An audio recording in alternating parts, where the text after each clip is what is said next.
I want to point out a few things about a standard Twitter account that you should be aware of when you actually set up your first account. And the first thing you want to do is pay attention to the name. I am stuck with KUOIT. I just did that quickly, but it's very hard to change after once you've done that because everybody knows me as KUOIT. And so you want to think carefully about the name that you're putting there. You can always change this name, but you can't change the actual at KUOIT.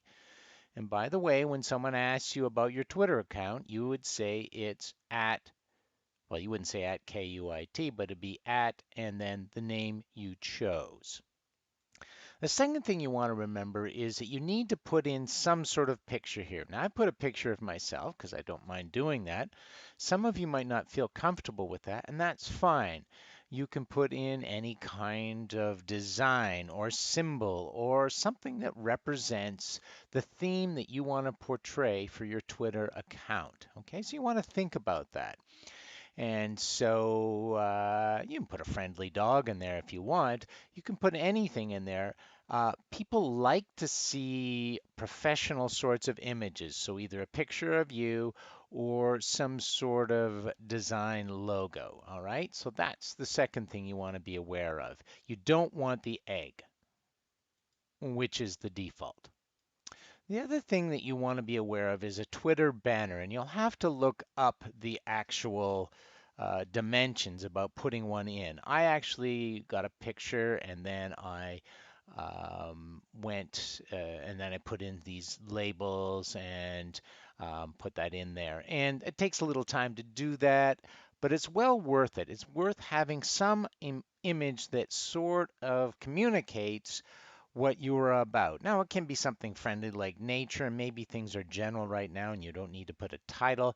That's fine, but having a banner is a good idea.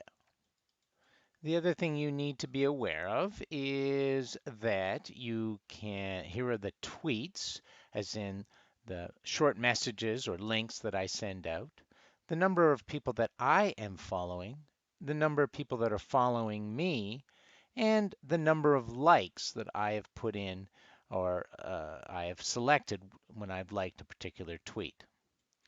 So when you see a tweet, you can do a couple of things. If I send this out, someone can retweet it, and when they do that, they send that out on their account. So they're sort of saying, "Hey, I like this, and I want to send it out to people that are following me." They can also like an account or like a message if they wish.